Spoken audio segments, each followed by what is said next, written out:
USCHO.com.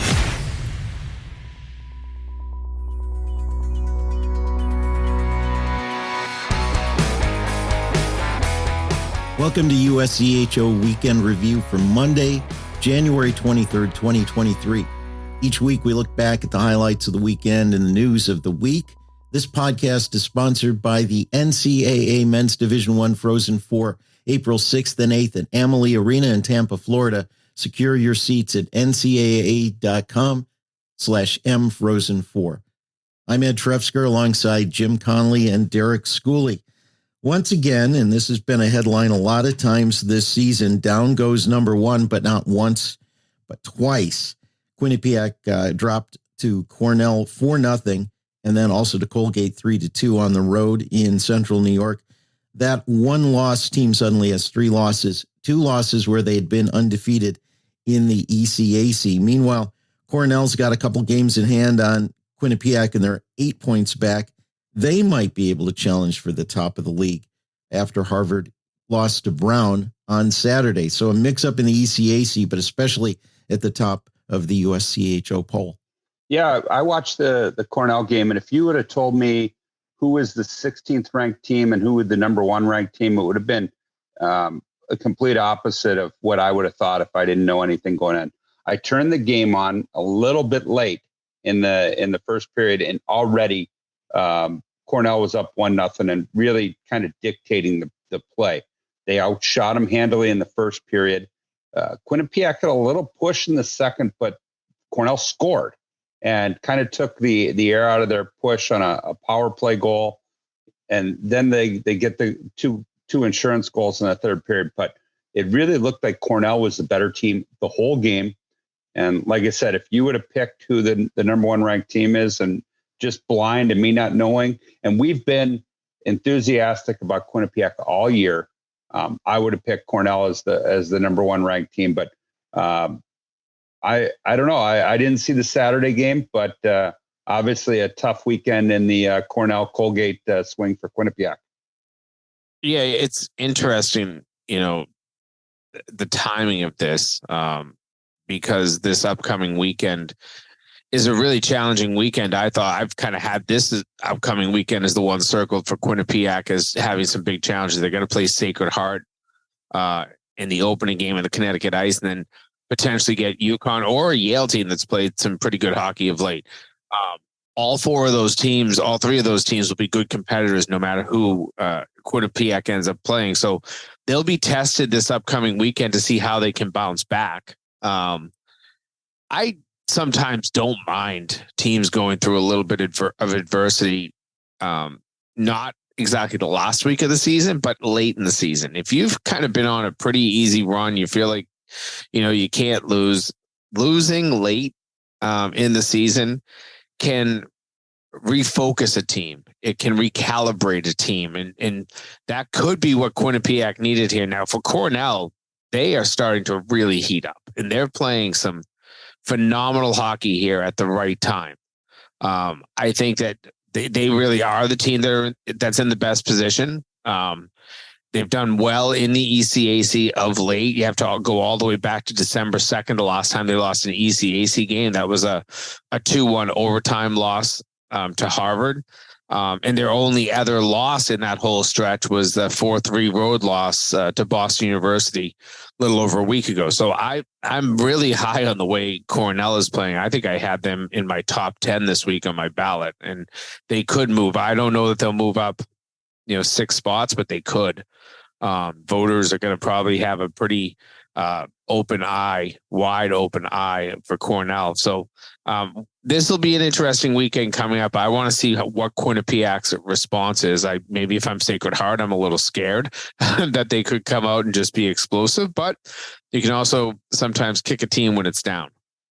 Well, you also, though, this Connecticut Ice thing has developed into a pretty healthy rivalry. It's become, for Sacred Heart, it's the little engine that could, winning their tournament and all that kind of stuff. I think they won it in Bridgeport last year, or the COVID year, one of the two. But I think that this is a really challenging time for Quinnipiac because they do have to right the ship now. They can't have another weekend. Even a split kind of throws 3 of their last 4 down the tubes. So I don't know. I think this is and we'll get into it with buy and sell a little bit on some of these teams. I think this may put a little bit of a damper on everybody's enthusiasm about Quinnipiac.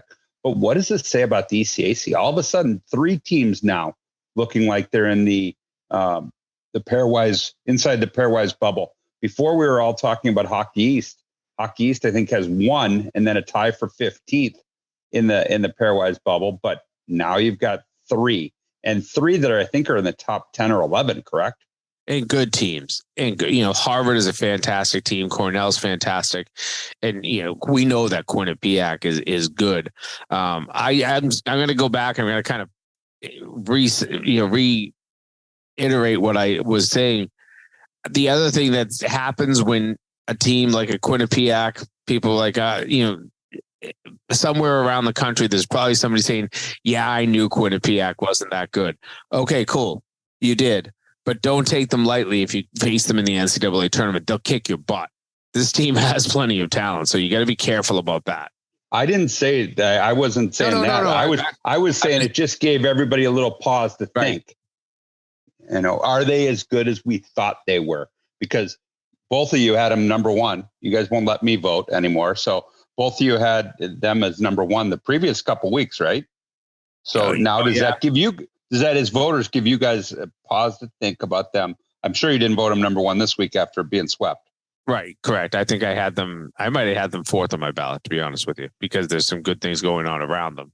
But yes, sure it does. I mean, but again, don't sleep on them. That's if a team sleeps on this team, they will, that's what Quinnipiac's waiting for, is for you to not take them seriously. And I go back to what Jim said at the beginning about some adversity along the way. And whenever teams look at that, I always remember, now this is going way back in the Division III days for RIT, they were undefeated going into the national championship game, just 1 tie against a whole bucket full of wins, and lost in the national championship game and got down in that game. Would a little adversity in January have helped them at the end of the year? I think so. And I think teams need a little bit of that. And, would a Quinnipiac team that ran through the ECAC then be in trouble? Maybe if things get a little dicey when they go to Lake Placid, maybe. So I'm not worried about Quinnipiac. Maybe it's just the level set of where they should be. I still think they're a top 5 team, and as a number 1 team versus a top 5 team, is that all that much of a difference? Did you vote for him number 1? No. Okay. You avoided that question there for a little bit. Yeah, I had him top 5. I'll tell you who I voted for number 1, St. Cloud. Same here. I think it wasn't that difficult a decision for me. I mean, a sweep of Denver, of course you got to look at that. What have you done? Not bad at all. That's how I approach the polls. When I look at the ballot, I say, okay, what did they do? Did they get swept? Did they get swept? Did they split? Did they sweep? Who did the games go against? And then I say, well, I want to, maybe that's somebody move up or down. And then you look at that and you say, okay, you kind of, it's a case of juggling. What have you done recently? And the PairWise is your whole body of work. The poll is how voters think the team is playing right now. Is Penn State, in your opinion, though? I don't think we have this in the script, and this is just me throwing. Are they a number 1 seed? Do you think that they're a number 1 seed? They are right now. Yeah, I think it depends on the Big Ten tournament, but they're either a low number 1 or a high number 2. You've seen them, Ed. I have not. Yeah, they're explosive and fast. I mean, they are what they've always been under Guy Godowski. I think they're a dangerous team for anybody. Yeah, I'll echo what Ed just said. I think they're really dangerous, and they can put up a lot. So I don't. I think that they're in good position in the PairWise. 3 is where they belong. They have the 4th strongest schedule in the country, and they have an 18-7-1 record in that span. That's fantastic. Yeah, the funny thing is we gave them trouble about their schedule at the beginning of the year too. It's gotten a lot. Hey, all you have to do is play the Big Ten every weekend, and that's what they've been doing since. So their schedule was going to get a lot stronger. 6 of the 7 Big Ten teams in right now. Right. Well, let's take a look at another series that was thrilling, a pair of overtime games in a split, Minnesota and Michigan. The Golden Gophers won Friday 4-3, and then on Saturday, a 5-4 game. I didn't get to see these as I was on the road, but it's what you'd expect out of those teams.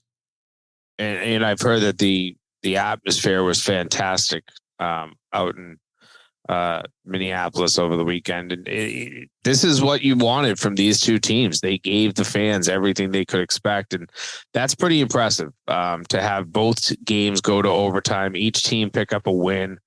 I think that, we've talked about how strong the Big Ten is. Derek just said it. 6 of their 7 schools would be in the NCAA tournament right now. 2 of them would have number 1 seeds in the tournament. That's another thing that we maybe overlook, is that you have both Minnesota and Penn State there. And then, right down in the number 2 seed category, you have the possibility of Ohio State and Michigan both being 2 seeds. That's pretty incredible that the top 8 teams of the tournament, could come from 4 of them could come from a conference that only has 7 teams. This is a strong year for the Big Ten. And we saw it play out on the ice this weekend. Yeah, exciting weekend up there. I guess, watching the highlights of it, because I didn't see the games, it looked like obviously 2 evenly matched teams. Michigan obviously would like to try to get on a little bit of a run and get a little bit higher in the standings, because there is going to be you do want to win a Big Ten championship. Obviously, you're looking at an ultimate championship, a national championship, but maybe if we get a little bit more where they're taking, not really splitting all the points. Michigan needs to climb a little bit. But I'm back in the rhetorical questions. You guys say, maybe I should be the host. Do series like this, the atmosphere and the great hockey, does it make people forget about the old WCHA and finally start embracing the Big Ten hockey as Big Ten hockey? Because people still are talking about the Big Ten and that the lack of enthusiasm. Sooner or later, having 6 really good teams has to go, this was good for hockey. I think so. Listen, the old WCHA purists, you got to let go eventually, because what has come of the Big Ten and even the NCHC, rivalries have developed, and those are both very fun leagues right now. And I think the series that you always wanted to see in the WCHA are still being played. You still have, Minnesota playing North Dakota most years.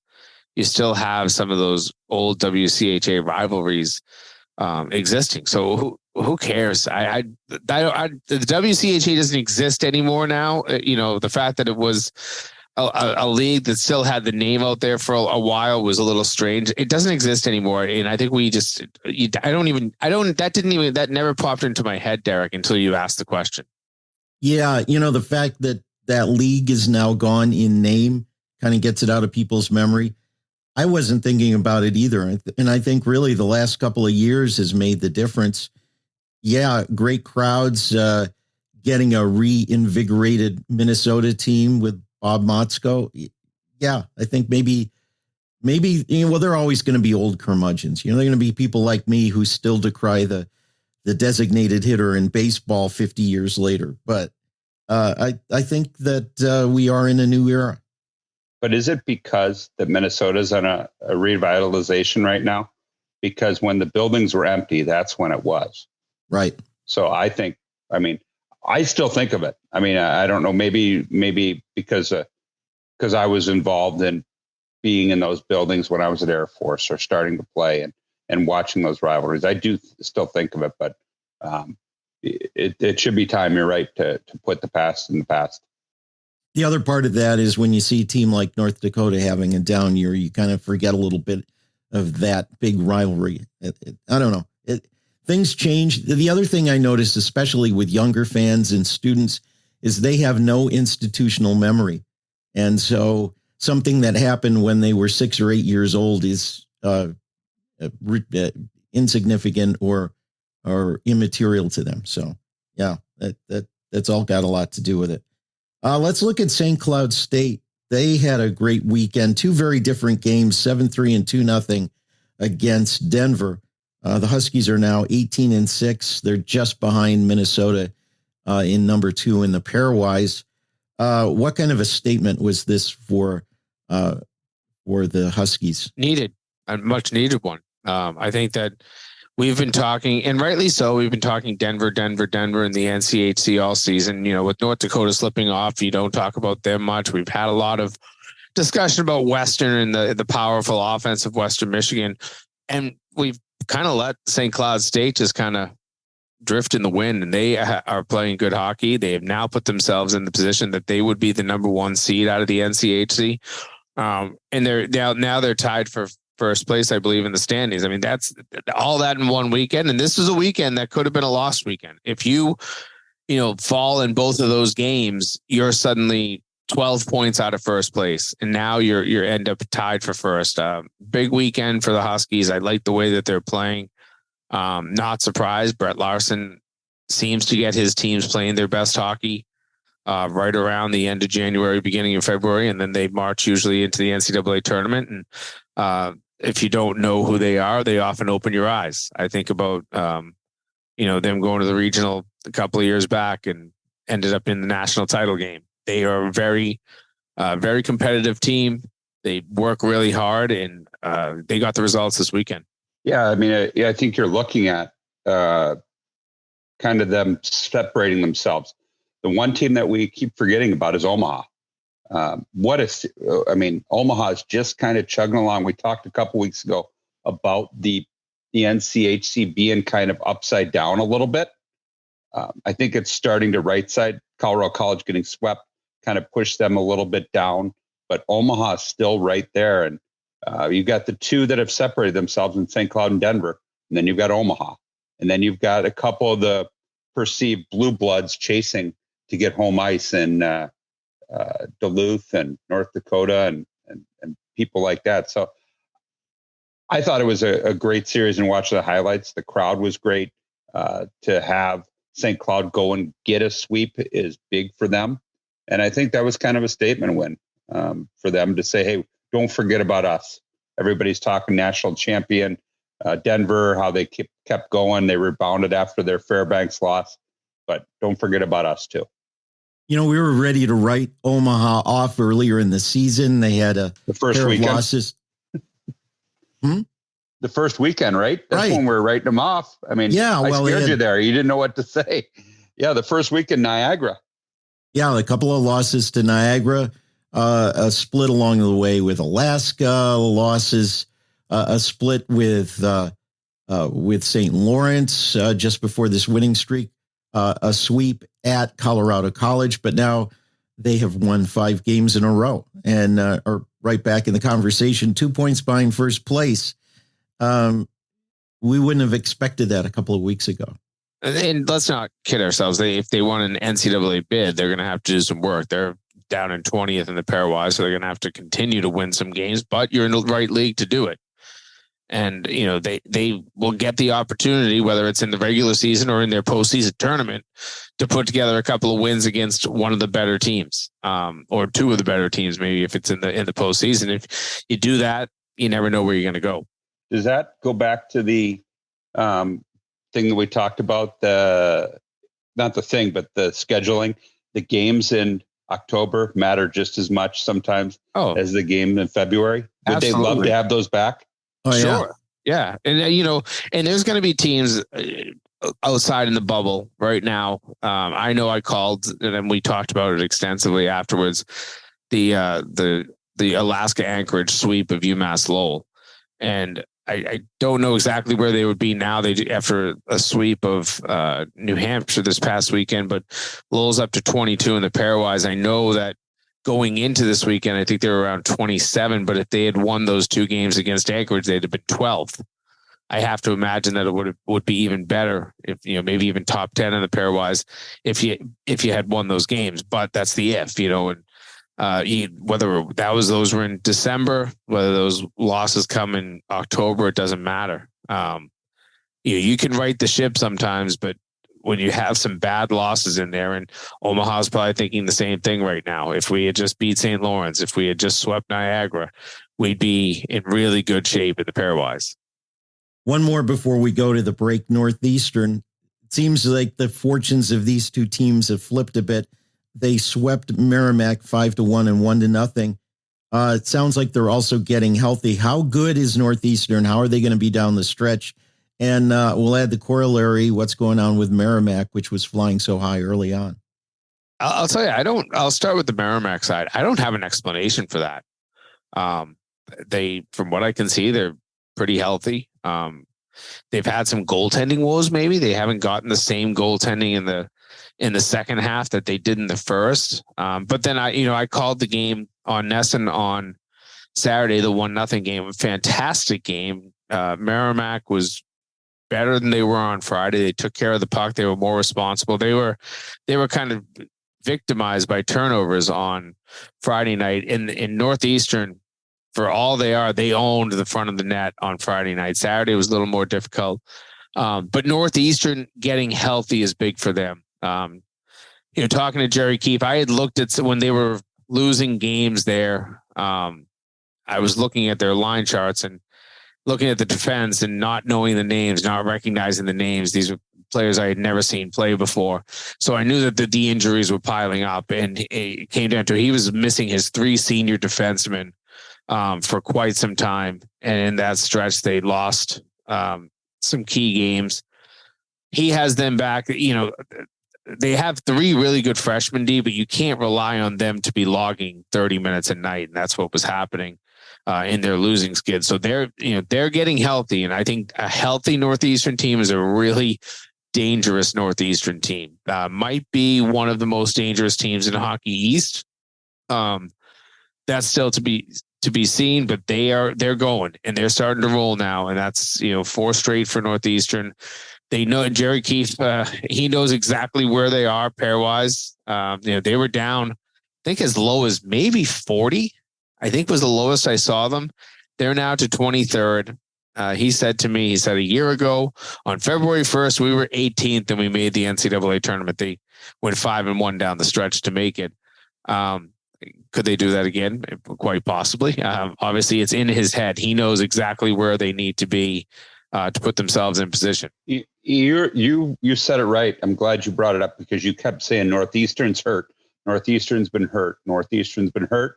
And I think we brought it up when they barely beat Long Island in overtime right after Christmas. And here they are. And they're in first place. And they're the team that's kind of been hot lately.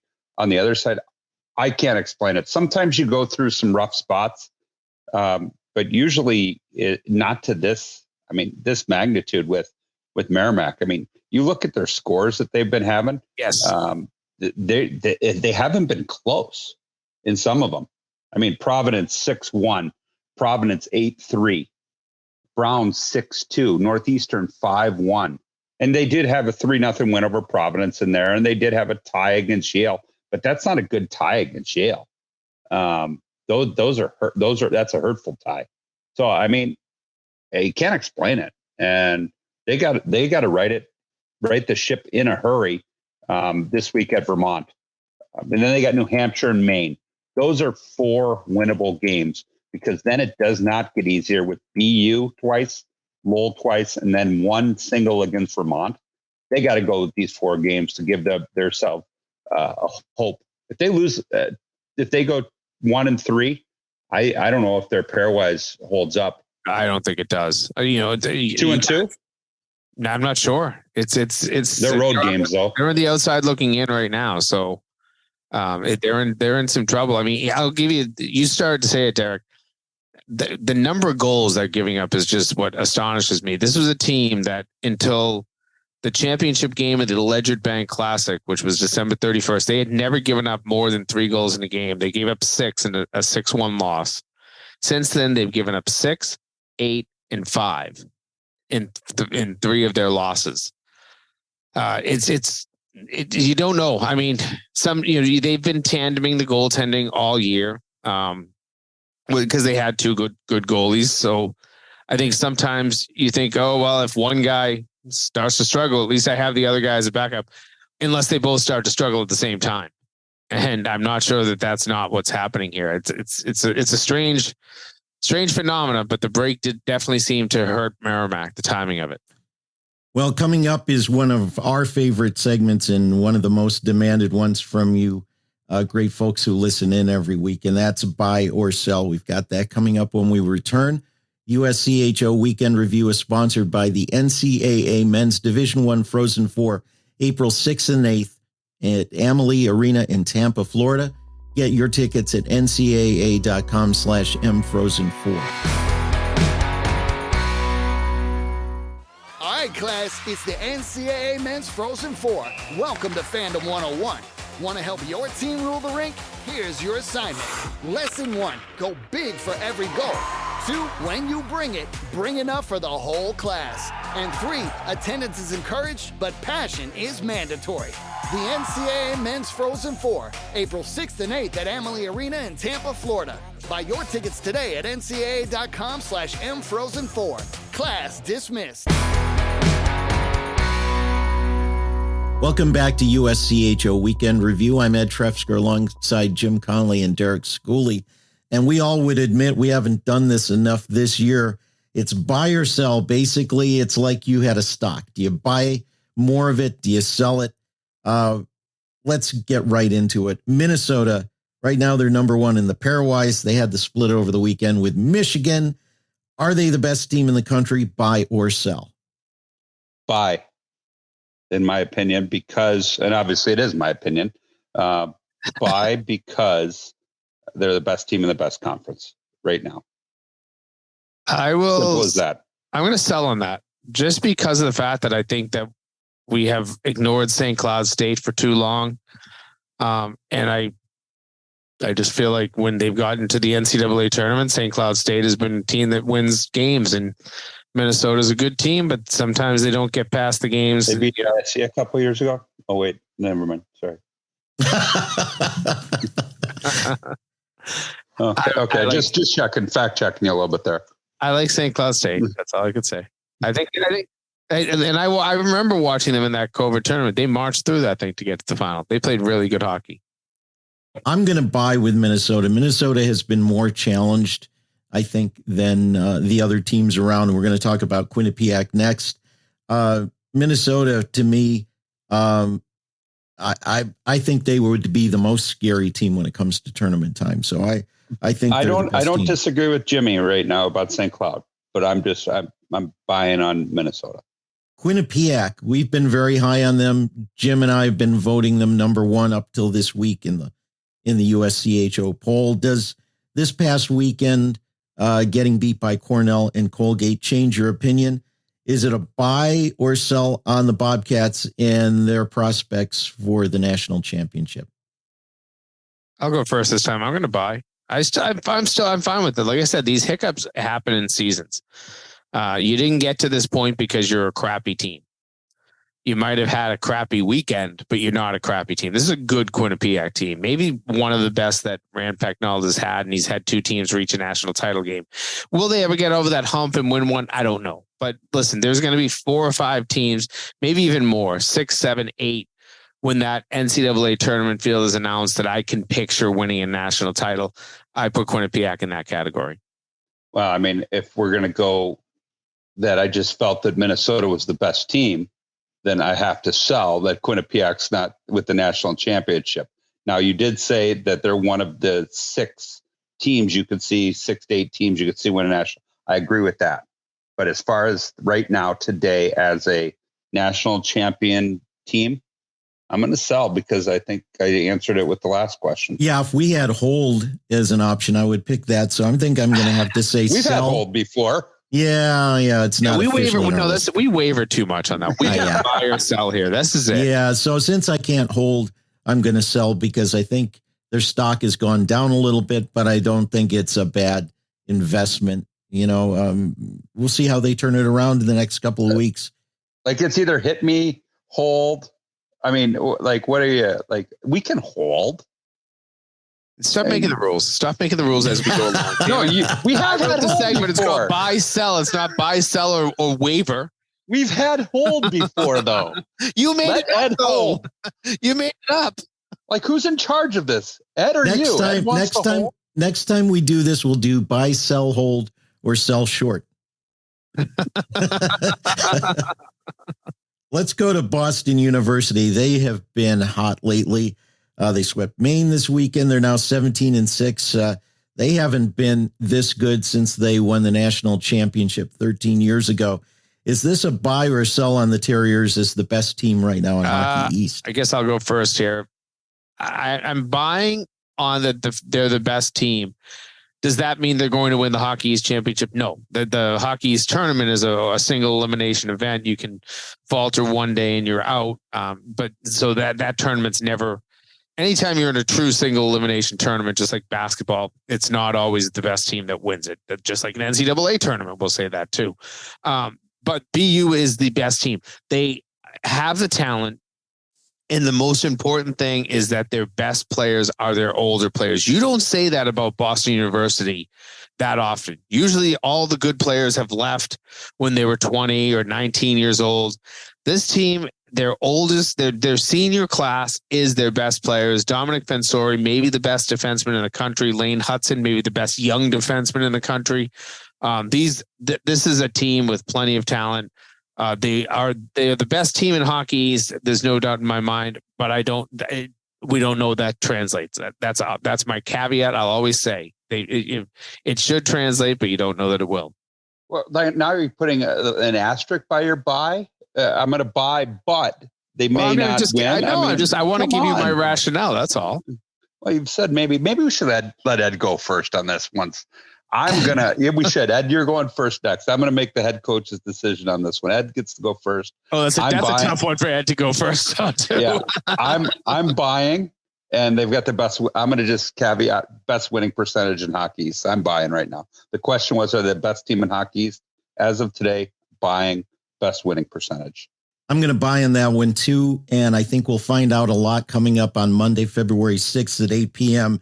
when they face Northeastern in the Bean Pot. That may be the best two teams facing off against each other, and we'll see where they are there. But for right now, I'm going to buy. Two hottest teams in Hockey East are factually, since the beginning of November, the best two records in Hockey East, BC, BU, they play this weekend. That'll tell us a whole lot too. BC had a little bit of a stumble last weekend. We'll see if they can turn it around. All right, the next one, and Derek says I go first, and this is indeed a tough one, but I already figured this one out. RIT just swept Arizona State. They're 17. Oh, I didn't even look what the next one was. Sure you didn't. This is definitely a homer one on this one. You're buying, of course. No. Hang on a second. So RIT is 17-6-1, comes home after a sweep of Arizona State. They're 17th in the PairWise. If RIT loses in the AHA tournament, Atlantic Hockey Tournament, will they earn an at-large bid, buy or sell? And I am going to sell on that one, and I'll tell you why. RIT's last 10 games, 5 at home, 5 on the road, Holy Cross, Canisius, Niagara, Bentley, and Air Force. All but Niagara are in the bottom half of the league. Holy Cross is dangerous. Bentley and Air Force have been faltering this year. Air Force is always dangerous. And Niagara, they've had some very good wins. So even if they win the tournament, even if RIT ran the table, I don't think a loss in the tournament. I think a loss in the tournament is too much to stay in the PairWise bubble. Right now at 17, they got to get up to like 11 or 12 to be able to afford a loss in the tournament. So I'm selling on that one. I think this is, the best Tigers season I've seen since the Frozen Four year. But the league just has not done its job out of conference to make it possible. I agree with you. And you said it. They've got to run the table on all their games, hopefully get up to about 12. And then then maybe lose the championship game. That may be the only way. And I don't know if they're going to be able to, it's so hard to run the table in 10 games. Like you get a hot goalie, you get a bad bounce, you go to overtime and lose. It's hard. And I agree with you. I think they would have to go 10-0. Then they'd have to sweep through the first 3 games of the playoffs, and then maybe losing the championship. So you're talking 13 games to get them probably up to the number they need. I'm selling on that. If you say is RIT the best team in Atlantic hockey, by far you buy on that. That's not even a question. I'm just doing some math here. And if they were to go 13-1 and lose in the Atlantic Hockey Championship game, they would be 30 wins, 7 losses, 1 tie. That would by far be the best record to ever miss the NCAA tournament. And it's not even close. I think the most wins a team has ever missed the NCAA tournament with is 24. My team. Did you miss with 24? Yep. Yep. And it happened again. I want to say maybe a year ago or 3 years ago. I've got my years mixed up. I have to go back to the exact stats, but 30 wins. I can't imagine a 30-win team not making it. I think that if they went on a 13-game run here down the stretch and got to the Atlantic Hockey Final, they would actually be really high in the pairwise. 30 wins when you just take your own winning percentage, even though your opponent's winning percentage and your opponent's winning percentage isn't that good. 30 wins should be enough to get that RPI number up high. But are you going to buy a 13-1 record on the way down? No, I didn't say that. I love the Tigers, but I can't see them being able to do that. But I will say this there, Jimmy, you said 24. We were at 24, 8 and 5 or 6, whatever ties back then. Like they have the ability to get to 28 wins. Like that's going 12 and like, what do we say? 13-1 or 12-1. I mean, if they say they go 10, they've got the ability to get into high 20s. High 20s, yeah. It's potential. I'd be interested. You got to see the whole thing play out because we can't do that dynamic of a math. But the other part of it is the pairwise formulas have changed over the years. They have to favor the more established big name leagues. That is true. But you also can maybe you get to the semis and lose 1. That potentially could happen if you go 10 games, the 2 games in the playoffs, and then go 12-1 instead of 13-1, because then there's just 1 less game in there. So that's the potential too. I mean, but like I'm not buying on them going 10-0 down the stretch here. You tell me 8-2, okay, 7-3, okay for sure, but not 10-0, 9-1. Those are silly numbers. Jimmy, you got the look on your face like you're doing some in-depth math right now. I am. So right now, as of this day, their chance of making the NCAA tournament is 20%, and that does take into account the auto bid. So not great, but it exists though. That's what we got to keep saying. It exists. Let's go on to the next one. We talked an awful lot about Bemidji before the semester break. They're 1-5-1 since then. Will the Beavers win the CCHA, buy or sell on Bemidji? We should let Ed go again because we set him up for a homer one on that one, and he went against it. So let Ed go again. All right. I'm gonna sell on that one. I think Minnesota State is playing really well. I think you've got Michigan Tech in there. You've got Bowling Green in there. Those are all teams that can win the league. I think that right now, though, if I had to lean on somebody, it might be Minnesota State because they seem to be playing very well. So that's a sell for me. By the way, can I go backwards? I hate when we do this, but I gave a wrong stat. They are not 20%. Right now, they are 65% RIT to get in the tournament. That takes into account the thought that they could win the Atlantic Hockey Tournament. But if they don't win the Atlantic Hockey, they go 13-1, the exact number, greater than 99% chance to get into the NCAA tournament. If they go 13-1. Really? Yes. Where'd you get that one at? I mean, that's you just doing the math. I let a computer do it, but yeah. So I'm going to sell as well on Bemidji State. They've disappointed me recently. We knew it was right around the Christmas episode, Derek, maybe the one before, that you said, hey, look at them. They have the best winning percentage by far in the CCHA, and they weren't there because they hadn't played as many games. Well, what do we say about games in hand? You got to win them. And going 1-5-1 since Christmas has not helped them.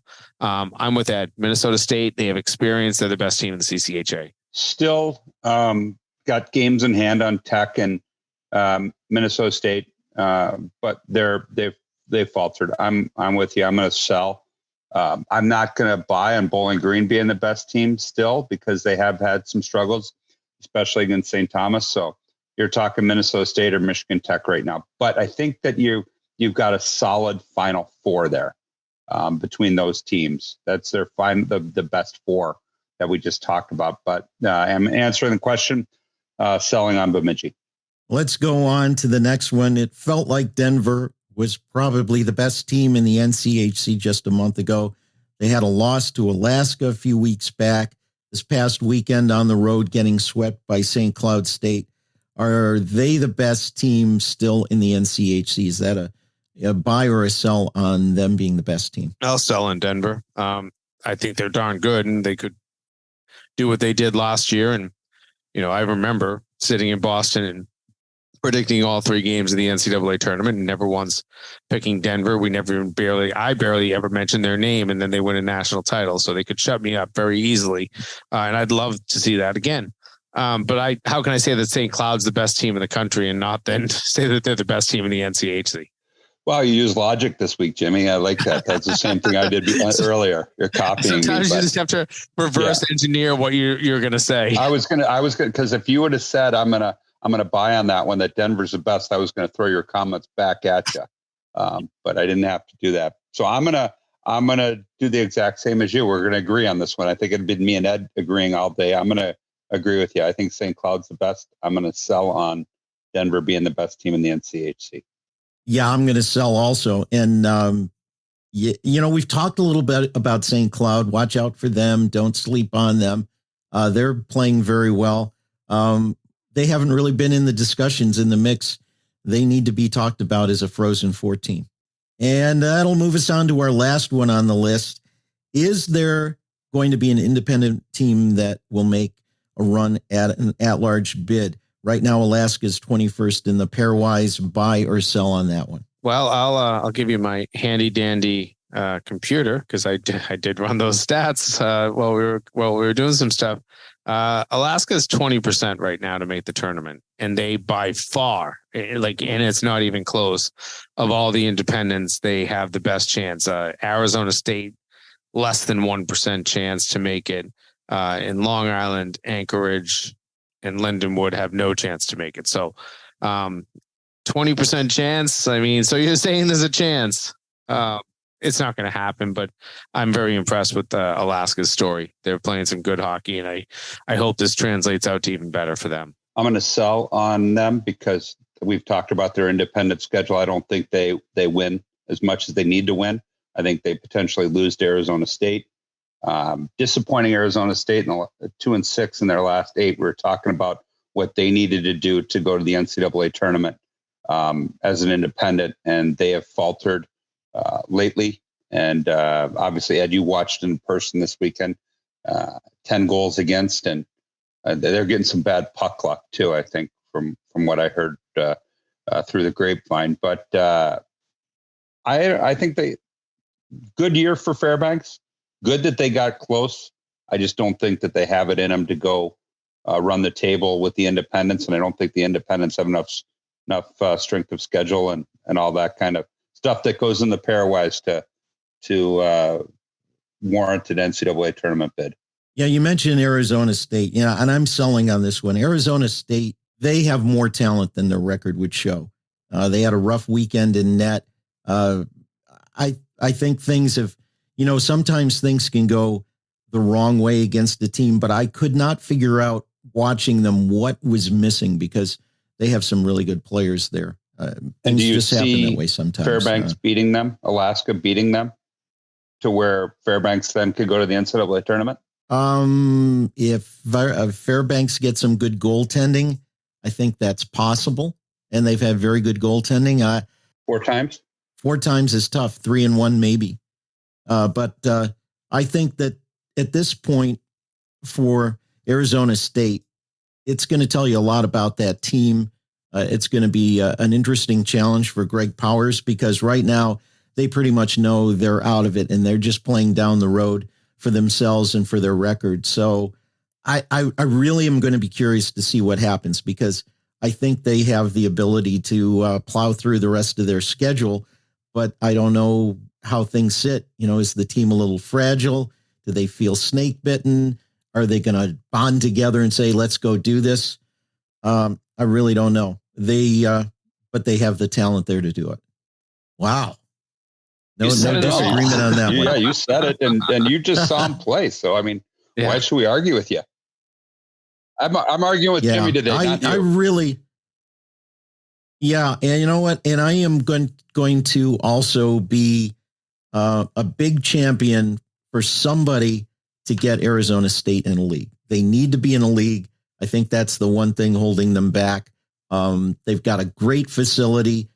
Any conference should be excited to have them in their league. Did you see the question that Bob Motzko got when Minnesota was out there and they asked him, should Arizona State be in the Big Ten? And he just walked away. And whoever asked the question said, what, you can't even take a joke? Did Wayne Wilson get that question? Can Arizona State be the 12th team in Atlantic hockey? Well, you could ask Wayne Wilson, and I know the Tigers like playing Arizona State and hope to again down the road. Why don't we ask the new commissioner of Atlantic hockey, whoever that might be, whenever that might be? I think you might want to ask the NCHC or the Big Ten first. I think you are correct. You know what? And has the whole Arizona State to Hockey East thing gone away, or is that still floating out there, Jim? That still exists. We'll have to have Steve Met. Yeah, we haven't brought Steve Metcalf's name into this podcast, so we had to do it one time. He's almost at the end of his walk listening to this, so hopefully he's still out walking and doesn't miss the comment. But I think we'll wrap it up there. It was fun to do buy or sell. We got to do it at least one more time before the end of the season, and maybe even an NCAA tournament edition of it too. USCHO Weekend Review is sponsored by the NCAA Men's Division I Frozen Four, April 6th and 8th at Amalie Arena in Tampa, Florida. Get your tickets at ncaa.com/mfrozen4. You can find all our podcasts at uscho.com/podcasts or subscribe on your favorite podcast app. For Jim Connelly and Derek Schooley, I'm Ed Trefzger, and this has been USCHO Weekend Review.